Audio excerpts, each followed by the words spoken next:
Great. Welcome, Tui, to this interview or this chat. We're so happy to have you here. Tui completed her yoga teacher training in January. Well, it completed in June 2024. So you've been teaching now for a little over a year, and you really did hit the ground running. Since qualifying, Tui has been guiding friends and family and her local community in Scarborough. And she's primarily working with older and retired people, and has also done lots of courses since graduating, the 200 hours, including yoga for cancer, yoga for accessibility, yoga nidra, and restorative yoga. And if that's not enough, when Tui is not studying yoga and teaching yoga, you'll find her doing so much for local charities, walking insanely long distances to raise money and support. And Tui, you've just come back from New York, right? After walking the marathon for Walk the Walk. Is that correct? Yes, yeah. I only got back yesterday lunchtime. So I'm a bit jet lagged today. Well, thank you so much for being here. We really appreciate it. I would love to jump in with the first question, and I'd love to know, how has your first year of teaching yoga been for you? It's been absolutely unbelievable. If you'd asked me when I started the course about 2 years ago, isn't it now, what I would be doing in 2 years' time, I would have laughed if you told me I would be here and teaching yoga and teaching quite a few classes a week. I'd originally just did it for myself and just for interest, and then as soon as I finished the course, I thought, well, I'm just going to jump in there and start teaching a class, and then it's just expanded from there. Amazing. It's so great to hear. Can you tell us a little bit about the types of classes that you are teaching now? Yes.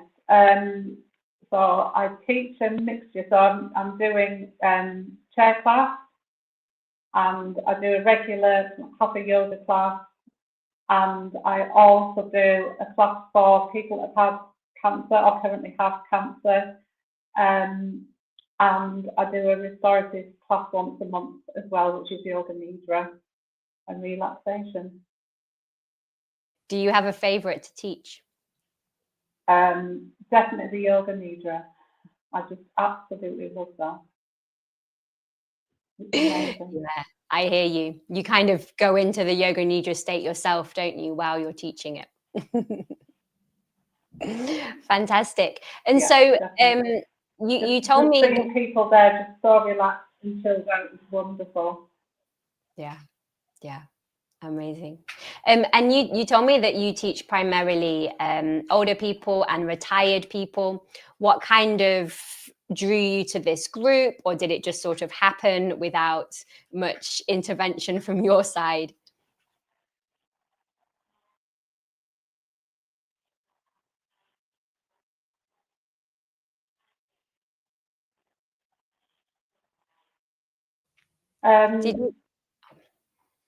So mainly I offer different options for people to do. So it could be how to get into a pose using props or using the chair, laying down, maybe laying on the back rather than on the front.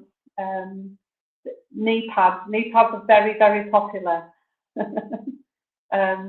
Knees seem to be an issue with people. But once you can get them doing a pose in their way, then you've got it sorted, and it's just helping people find their particular version of tree pose or whatever, asana we're doing, helping them get into that, and then we're sorted.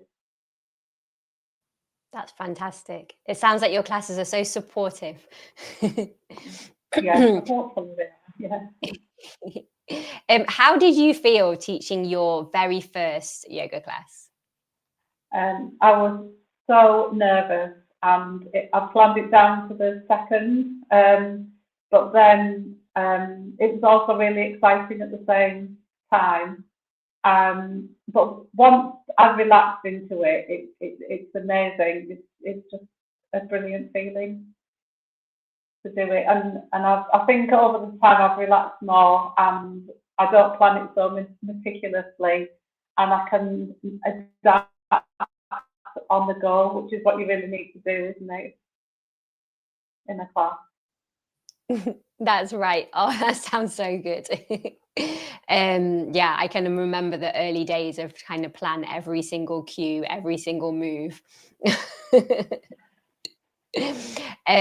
So you've done a lot of trainings, Tui, since you also finished your 200 hours.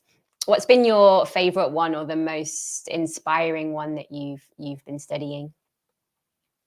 If you'd asked me about 2 months ago, I would have said the Yoga Nidra, but I've just completed the accessible yoga training with Shavana Heyman, and I've actually decided that that's the best one that I've done now, because it was so in depth, and it was accessibility for people with amputations, people in wheelchairs, people with mental health difficulties. It just covered the whole gamut of anything that you could possibly think about. And really, I feel like it's limitless what you can actually try and do and help people.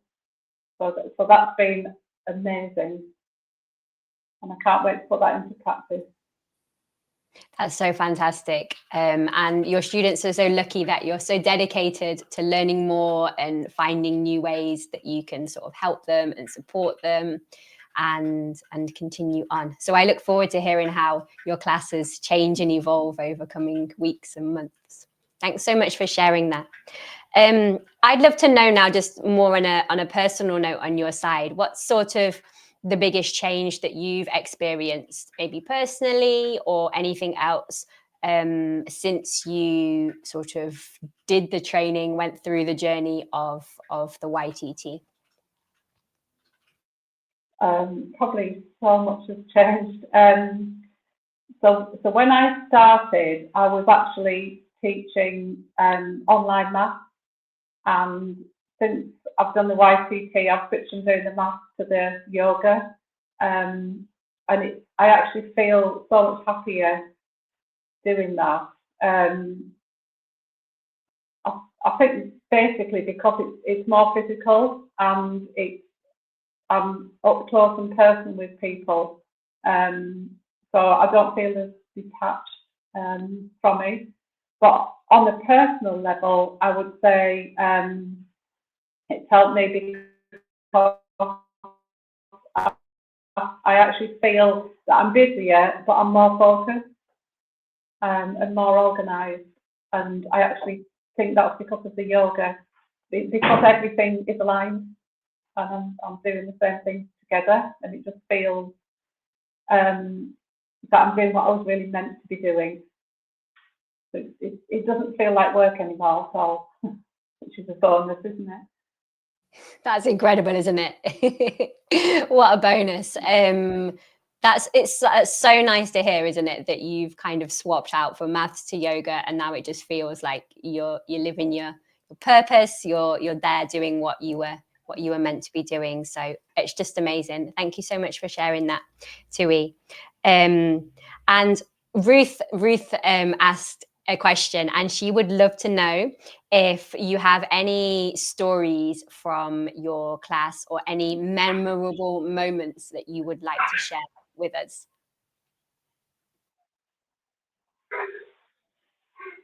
Yes, I think the most memorable one from this year is when I did yoga on the beach in the summer. So I just put it on social media that I was going to do or offer yoga on the beach, and it was the most beautiful day, but I didn't know if anybody was going to turn up. And then 22 people came, which was just amazing. And we formed a big circle, and we did yoga together on the beach. And then afterwards, everybody just jumped in the sea. And I made a hot drink for everybody. And then when they came out, I gave them all hot drinks, and we just had a lovely lovely time on the beach. And it was just getting dark as we were sat drinking, so it was just a perfect day. That sounds so nice. Next year, if you do it, I'm coming along. Yeah.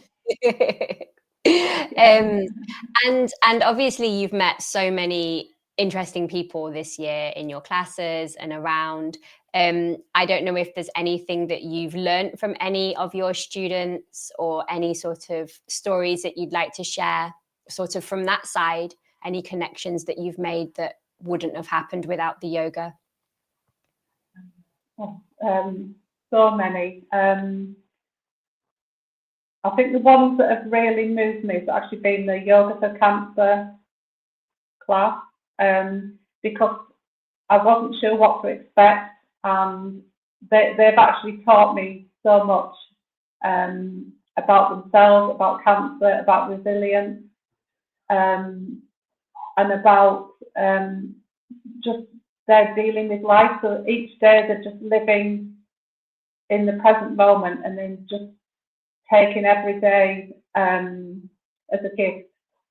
And to me, that's amazing. And that also, some of them have even said that they wish they'd done yoga before. You know, if they'd known how yoga would help, they would have been doing it before.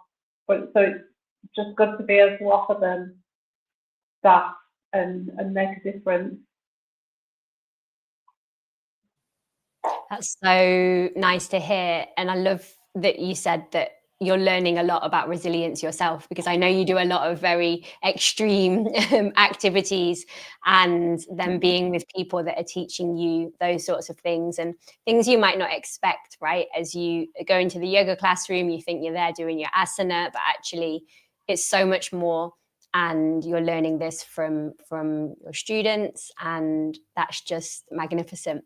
I'd love to ask you how the yoga kind of on this note has helped you with some of the extracurricular stuff that you do and some of these magnificent resilience that you kind of partake in. Has it had an impact? Yeah, oh, definitely. I couldn't have done it without the yoga, definitely.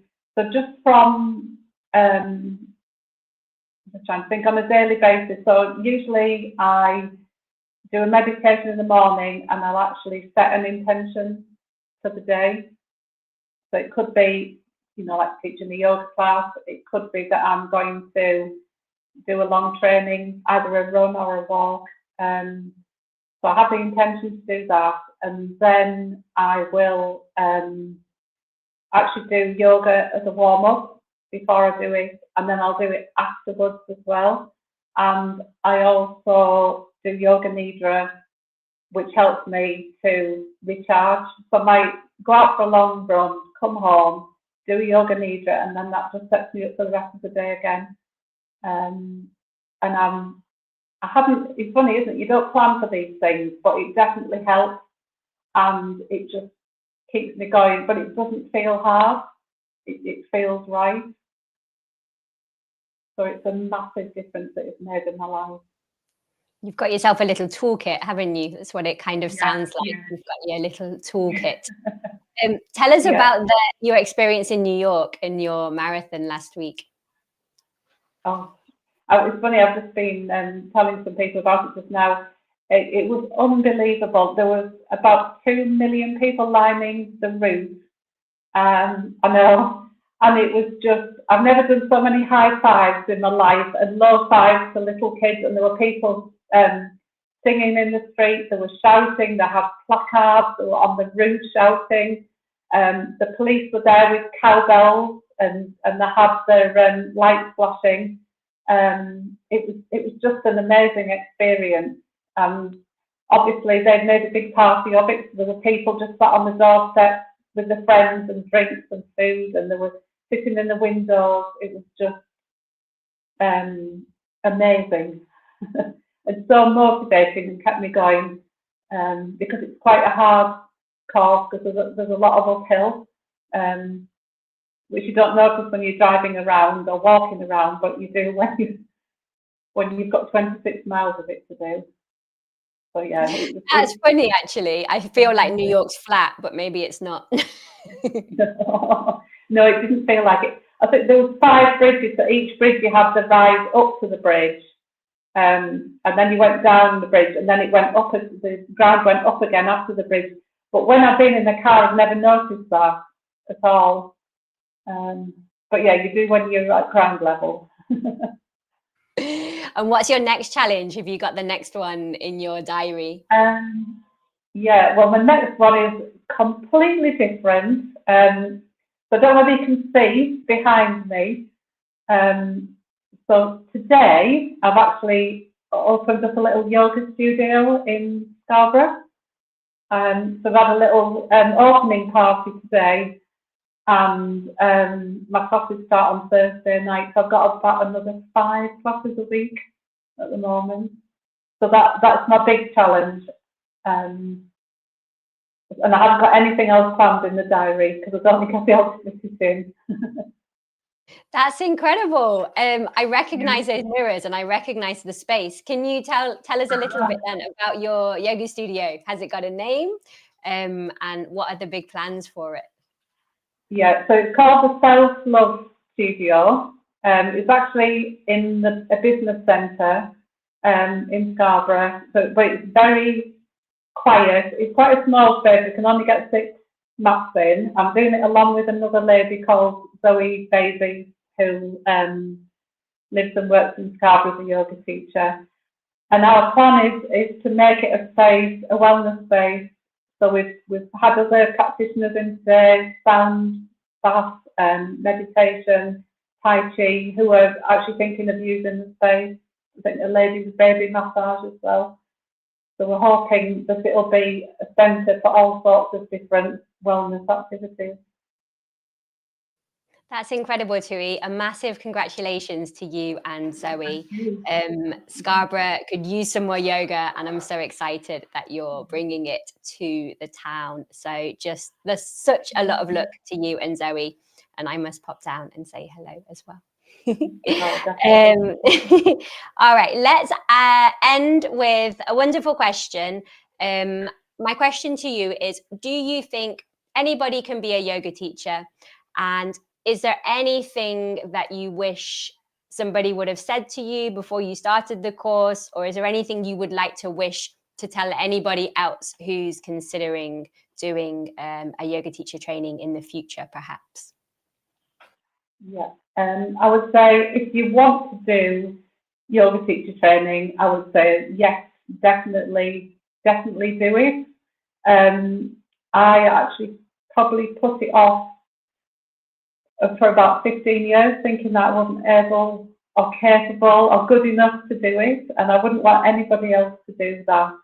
And I think just wanting to do it is enough. I don't think anybody could do it. I think you've got to have that will to do it and carry it through. But if you've got that, then definitely I would say go for it, and you won't regret it. What a nice comment to end on. I can't believe you put it off for 15 years, Tui, and I'm so glad you did it. No, I can't. Yeah. Well, thank you so much for your time and energy this afternoon. It's been so nice to speak to you, see you again. Yeah, and good luck with the self-love yoga space to you and Zoe. And we'll see you soon. Thank you so much, Tui. Okay, thank you. Bye. Bye. Bye.